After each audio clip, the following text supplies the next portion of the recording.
Bonjour, dans cette occasion, on va vous parler de la compréhension orale.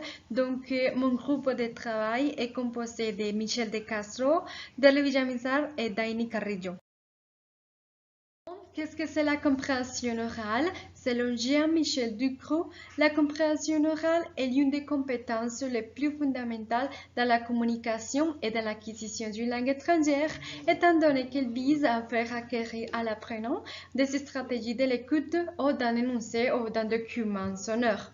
Autrement dit, les élèves maîtrisent la compréhension orale quand ils comprennent ce qui leur a été lu ou dit. Ici, il faut remarquer que cette capacité met en jeu différentes opérations mentales telles que se repérer dans ce qu'on entend en distinguant les sons, les mots et les phrases, aussi repérer les informations apportées et sélectionner celles qui sont importantes. Donc, il est important de souligner que cette compétence se construit petit à petit grâce à l'écoute d'une diversité de messages tels que chansons, consignes, aussi des contes, dans des situations de communication variées. Donc, il ne s'agit pas d'essayer de tout faire comprendre aux élèves, mais l'objectif est plutôt de former nos élèves à se sentir plus sûrs et à devenir progressivement autonomes, parce que cela va forcer les élèves à réutiliser ce qu'ils ont appris dans la classe et en dehors de la classe pour faire des hypothèses sur ce qu'ils ont appris et compris, comme dans leur langue maternelle aussi, ça peut marcher. Voyons maintenant les principaux enseignements de la compréhension orale. Parmi ces principaux enseignements, l'on trouve en premier lieu préciser l'intention d'écoute. Cela veut dire qu'il faut demander aux étudiants pourquoi est-ce qu'ils font de l'écoute. Par exemple, moi, j'écoute un audio pour me divertir ou pour m'informer de ce qui se passe dans le monde entier. C'est pourquoi il est important que les étudiants sachent déjà leur intention au moment d'écouter des documents sonores.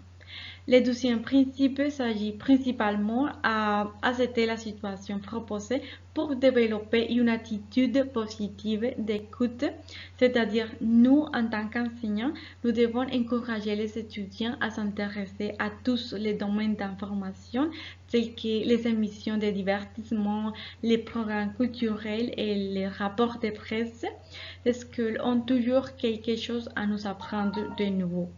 En plus, de cette façon, les apprenants peuvent commencer à s'habituer à écouter le français pour pouvoir bien les parler. Le troisième principe fait référence principalement aux expériences que les étudiants ont déjà concernant leur processus d'acquisition de la compréhension orale. Par exemple, ici, on peut demander aux étudiants comment a été le processus d'apprentissage ou le processus d'acquisition de la compréhension orale, si cela a été facile ou difficile et quel a été l'aspect le plus difficile pour eux lorsqu'ils font de l'écoute. Tout cela avec l'objectif de les aider à s'entraîner à écouter des enregistrements sonores à partir d'un niveau simple à un niveau plus difficile, plus complexe. D'accord? Et le quatrième principe fait référence à l'anticipation de l'information.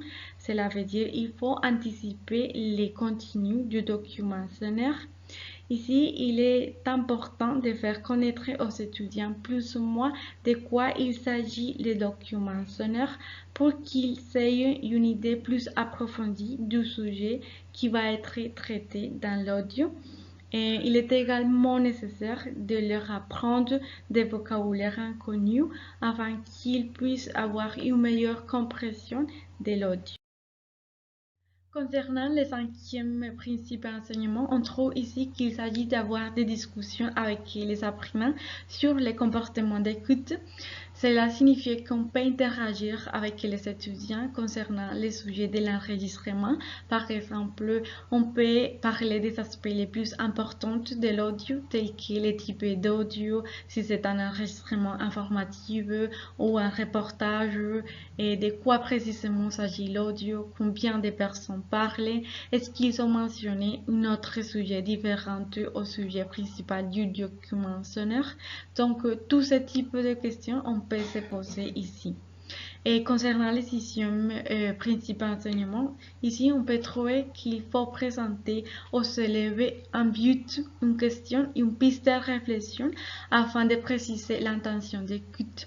Il est vraiment important de faire savoir aux élèves que la compréhension orale est l'une des compétences linguistiques les plus importantes à développer quand on apprend une langue étrangère, comme c'est le cas du français, car si on comprend bien cette langue, on peut l'écrire et aussi on peut bien la parler sans problème.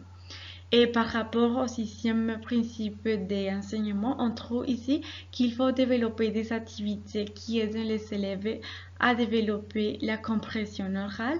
Par exemple, notre travail en tant qu'enseignant, c'est de proposer aux étudiants différentes activités en classe et aussi les proposer des exercices d'écoute en ligne. Et aussi, il est nécessaire de les informer qu'il existe beaucoup de pages web, sites web, où ils peuvent faire des exercices d'écoute en ligne de manière gratuite. Concernant les principes d'apprentissage, on peut dire que l'apprentissage d'une langue, comme tout apprentissage, est un processus qui requiert la participation de nombreuses compétences et savoirs pour pouvoir les appliquer dans un contexte réel. Dans ce cas, on a besoin de développer la compréhension orale pour pouvoir nous communiquer plus facilement avec les autres gens. Et ici, on trouve que l'apprentissage est plus efficace si l'apprenant est plus actif dans la construction du savoir. Ce principe nous dit que si l'étudiant est plus engagé dans le processus d'apprentissage, ceci sera plus significatif. Cela signifie que si l'apprenant est vraiment intéressé de développer la compréhension orale, il va réussir parce qu'il va faire de grands efforts pour y parvenir. Ici, on trouve un autre principe d'apprentissage. Il nous dit aussi qu'il est nécessaire d'établir des liens entre les nouvelles connaissances et aussi les connaissances antérieures. Cela veut dire que l'étudiant commence à relier toutes les informations apprises avec des connaissances qu'il a déjà en ce moment par rapport à la langue étrangère qu'il est en train d'apprendre. Par exemple, quand il écoute des enregistrements sonores, il fait usage de sa langue maternelle pour mettre les informations dans un contexte réel et aussi pour bien les comprendre. C'est donc ainsi qu'il va pouvoir développer plus facilement la compréhension orale. Alors, le troisième principe d'apprentissage nous parle ou nous dit que la langue est un outil de communication. Alors, l'apprenant utilise la langue pour recevoir et transmettre des messages à l'oral et à l'écrit. C'est-à-dire, une fois que l'étudiant acquiert la capacité de comprendre des documents sonores, il va pouvoir répondre à ses besoins divers d'information et de communication parce qu'il va pouvoir se communiquer beaucoup mieux avec les autres gens qui sont à son tour. Et aussi, on trouve que la langue est un outil de croissance personnelle et sociale parce qu'elle permet aux gens de s'inscrire dans la réalité sociale et aussi de s'approprier des valeurs culturelles. En bref, on peut dire que si on parle une autre langue différente à la nôtre, on est en train de construire un meilleur futur parce qu'on va avoir une meilleure qualité de vie, on va avoir un meilleur travail et aussi on peut refaire les tours du monde. Maintenant, on va continuer avec les étapes pour enseigner la compréhension orale. Donc, pour faciliter la compréhension orale, on peut travailler de différentes façons. Et dans certains cas, on peut faire un seul exercice de compréhension à partir d'un document facile à comprendre pour l'enseignant. Mais dans d'autres cas, pour des documents plus complexes, les didacticiens proposent habituellement une démarche de 3 étapes. Les pré-écoutes, l'écoute avec la compréhension globale et détaillée et les post-écoutes. On va continuer avec la première étape, qui est la pré-écoute et la préparation à l'écoute. Il ne s'agit pas d'écouter les documents sonores, mais de donner des activités aux élèves pour les préparer à bien comprendre le document. Par exemple, pour préparer l'écoute, on peut donner aux élèves des indications sur les documents, sa nature, les thèmes, les informations. Aussi, on peut donner ou faire les vocabulaires utilisés dans les documents sonores. On peut introduire des mots nouveaux, mais également aider les élèves à se souvenir des mots qu'ils connaissent déjà. La deuxième étape est l'écoute. C'est l'étape de la réalisation. Ici, l'apprenant écoute les discours oraux et mécanique les stratégies appropriées lui permettant de gérer son écoute et ainsi orienter celle-ci en fonction de son intention de communication. La première écoute est la compréhension globale. Elle consiste à mener un premier travail sur les documents sonores. On demande aux élèves d'écouter attentivement les documents sonores.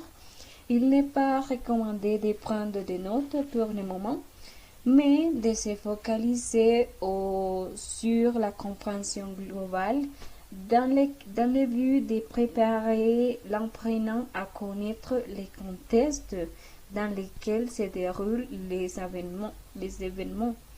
On peut poser des questions telles que qui sont les intervenants, où se déroule la scène, ou de quoi parle cet enregistrement. La deuxième écoute, c'est l'écoute détaillée.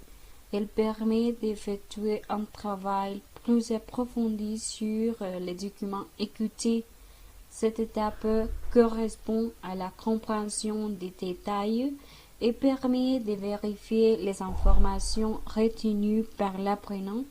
Ici, il est demandé cette fois de prendre des notes, de repérer des mots connus et dans cette étape, plusieurs types de questions peuvent être posées à l'oral ou à l'écrit, comme questions ouvertes ou fermées, choix multiples, prêt ou fond.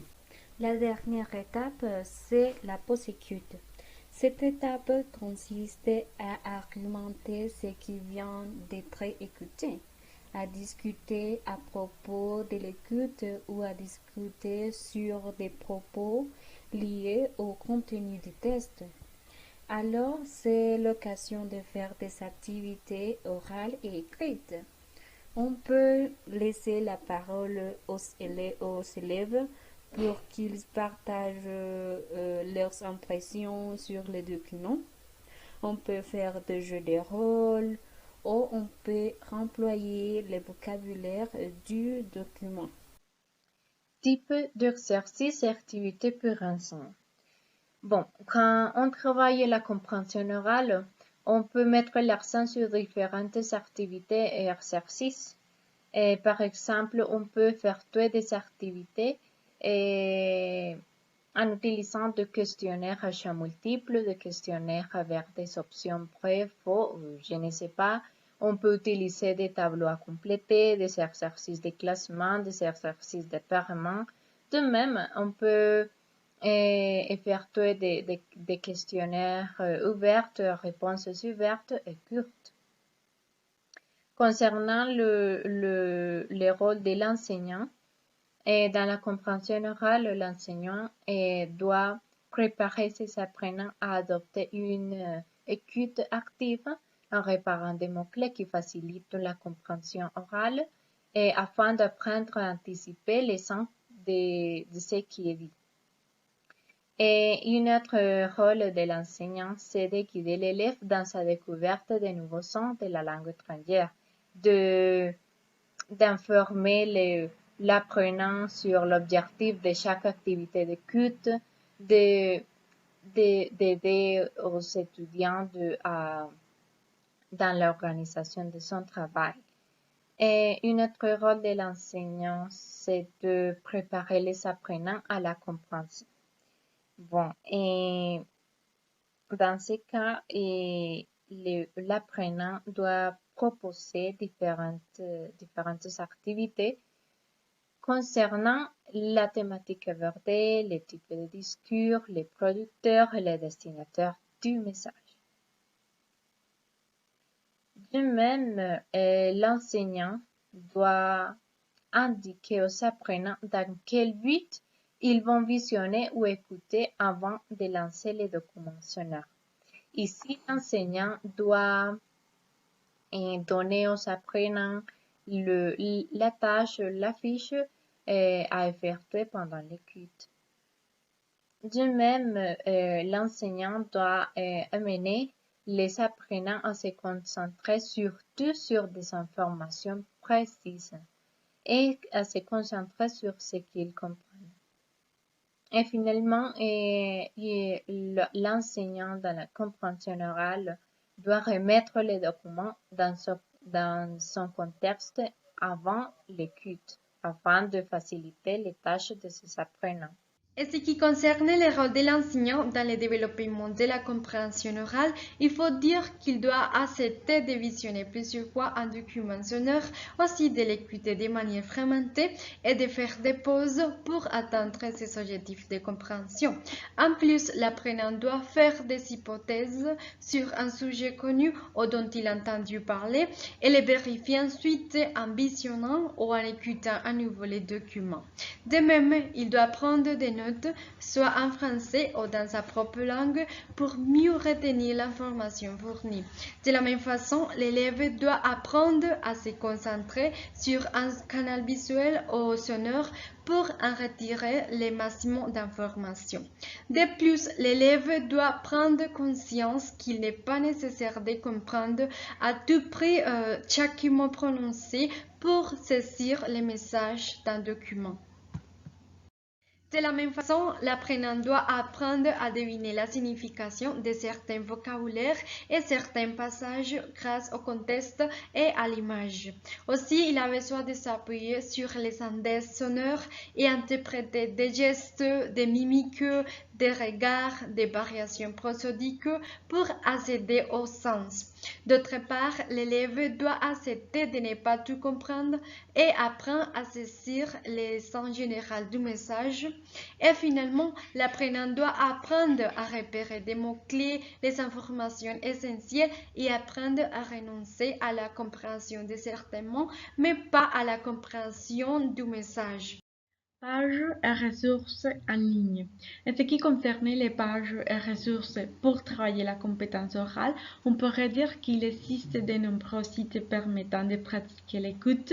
Cependant, je vais vous parler de ces sites web les plus utilisés pour travailler la compréhension orale.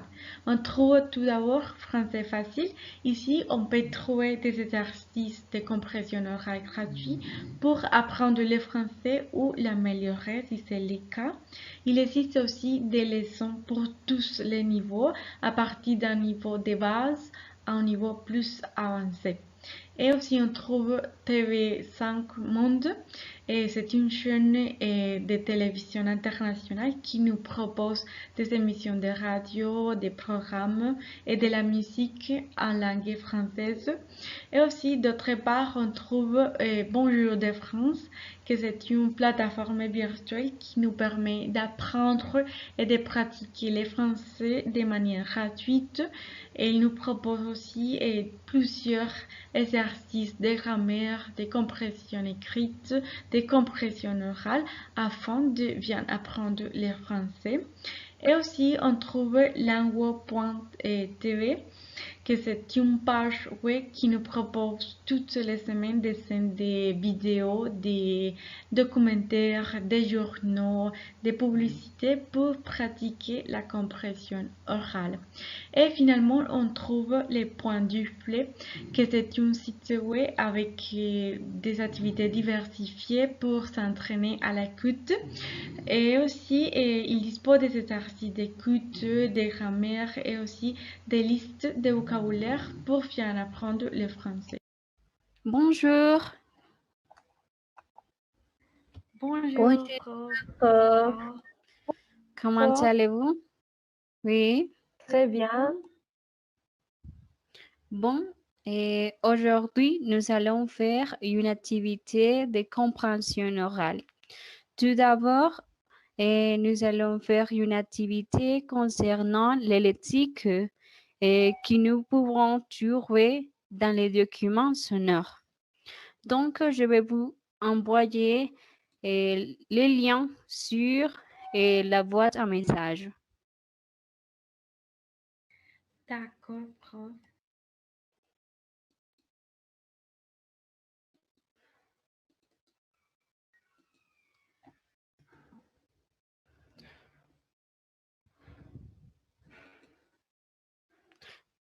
Mais aussi, nous pouvons la faire ici avec moi. Vous la pouvez faire. Donc, nous allons commencer. Association, associer les images.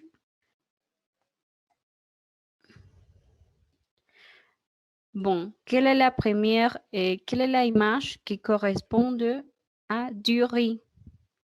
La première, la deuxième, troisième, quatrième ou cinquième? La première, prof. Oh, je suis d'accord avec ma camarade. Très bien, c'est la première. De la soupe, à quelle image correspondent? La deuxième, la troisième, la quatrième ou cinquième? La quatrième, prof.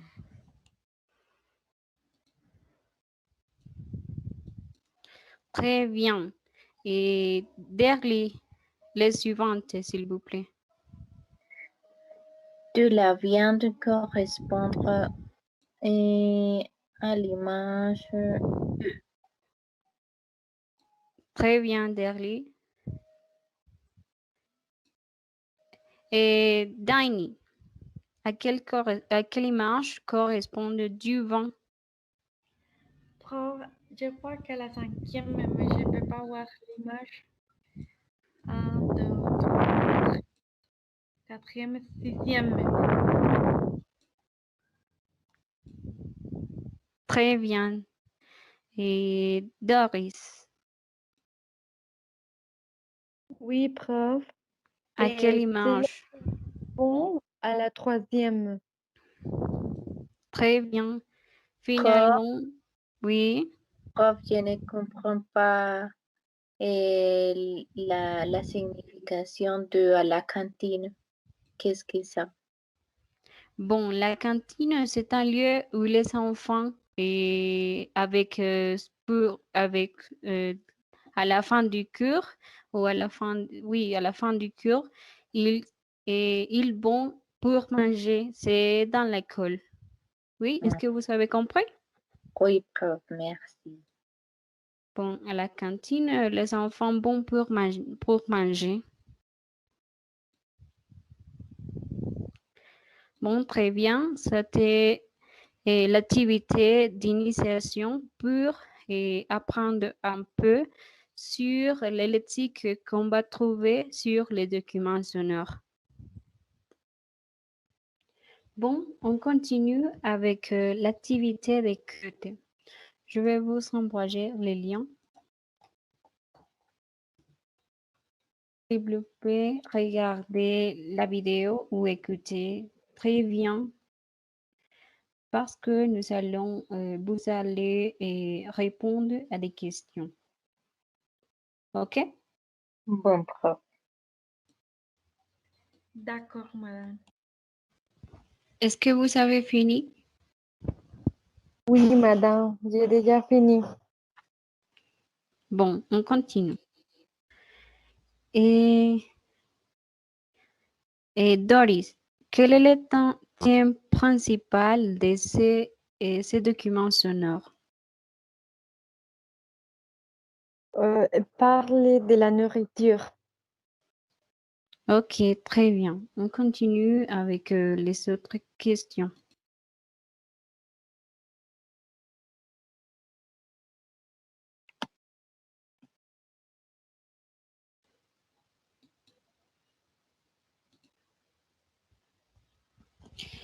Bon, les premières questions, c'est les matins, elle prend de son daily. Oui, oui. déjeuner.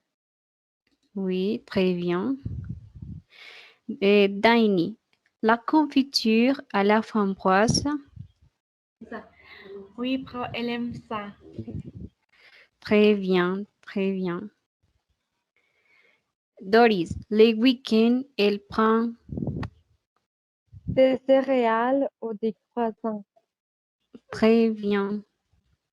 Derly, à midi, elle mange. À la cantine, prof. Oui. Diny, à midi, on mange du poisson avec du riz. Oui. Très bien. Doris, comme un dessert, elle mange. Fruits ou un yaourt. Très bien. Et qui veut participer dans la suivante question? Moi, prof, c'est la première, sans goûter. Très bien. Derly, au dîner, on prend Du poisson ou de la viande. Je ne sais très pas. bien. Très bien, merci pour votre participation dans cette activité. Donc, on va commencer avec la dernière activité, que c'est vous partager les impressions et d'autres choses. Donc, je vais vous demander de me dire quel est le menu où vous allez manger les dimanches. Oui, les Oui, dimanches. prof.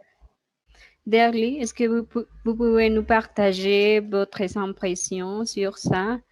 Qu'est-ce que vous mangez et les petits déjeuners? Où allez-vous?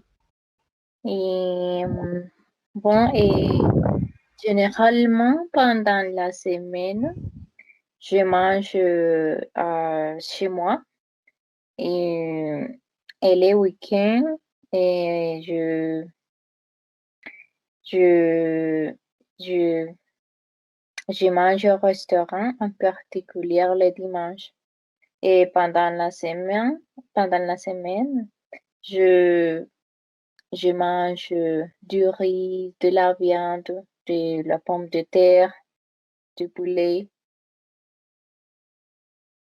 Ok, très bien. Dory, est-ce que vous pouvez partager votre menu ou ce que vous mangez pendant les week-ends? Oui? Oui, prof, pendant les week-ends, j'ai l'habitude d'aller au restaurant et pour le déjeuner, je prends du riz, de la viande, de la salade, aussi des pommes de terre et à boire, quelque chose à boire, je prends du jus et c'est ça mon déjeuner. Très bien, merci. Diny. Oui, prof. Donc, généralement, je reste chez moi, je mange chez moi. Et bon, j'ai l'habitude de prendre un verre de lait tous les jours, presque tous les jours. Et je bois du chocolat, et je mange des tartines, et des biscuits. Et pour le déjeuner, je bois du jus, et je mange du riz, du poulet, je mange de la viande et du riz aussi. C'est très varié. Bon, ça a été très intéressant. Merci pour votre participation. Et c'est la fin du cours. Donc, on se voit dans une prochaine fois. Au revoir. Au Au revoir. revoir, prof.